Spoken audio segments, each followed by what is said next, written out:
Il y a d'autres modules qui sont intéressants, donc on va les rajouter dans la colonne de droite à votre blog. Donc rendez-vous dans votre tableau de bord, apparence, widget. Le widget Meta, je vais l'enlever, qui représente mon administration parce qu'on l'avait déjà par défaut dans le thème qu'on a pris en dernier. Donc, mot de bienvenue. Je vais y aller par ce que je vois là qui semble intéressant. Il y a le calendrier qui est intéressant parce que c'est là qu'on va voir. Je ne mettrai rien, je vais mettre le calendrier. On va voir tout à l'heure pourquoi ça peut nous servir. Ensuite de ça, il y a lien.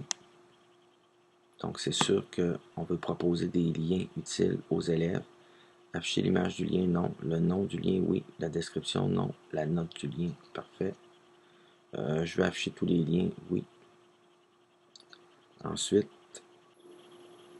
on voudrait peut-être ajouter un petit mot de bienvenue, donc texte.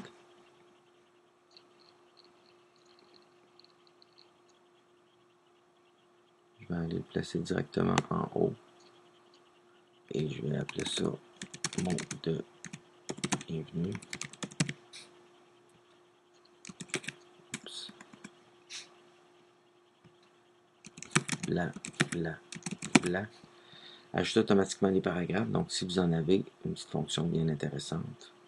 Ceux qui connaissent le langage HTML, le petit widget accepte le langage HTML. Un autre qui peut être intéressant pour le lecteur, c'est les archives qu'on peut mettre complètement en bas. Donc, on va appeler ça archives.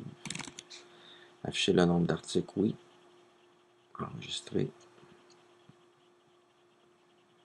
Donc, il nous reste un moteur de recherche recherché. Donc, pour trouver des articles, oui, on peut y aller par catégorie, par mots-clés, mais on peut y aller aussi par en faisant une recherche.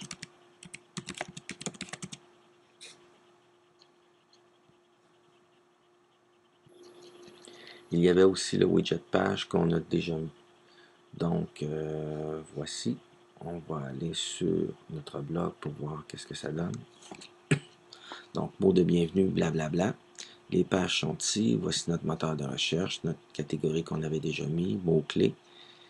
Les modules de suivi pour nos élèves, ça va. Calendrier qui est ici. Calendrier, c'est que si jamais vous écrivez un article à telle date, la date va changer de couleur.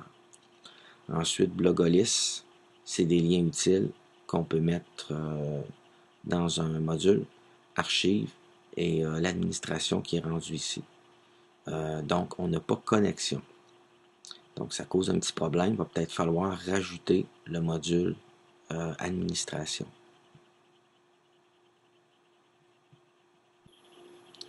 Vous avez deux solutions, soit de rajouter le module administration, disons, je vais le mettre ici, administration, enregistrer, fermer. Donc, je vais aller voir ce que ça me donne. Évidemment, ce n'est pas l'idéal parce que vous allez avoir administration et tout de suite en bas, vous allez avoir méta. Simplement parce qu'il n'y a pas connexion et déconnexion. Ce que vous pouvez faire à la place, c'est simplement rajouter wp-admin et à ce moment-là, vous allez tomber dans votre blog pour vous connecter.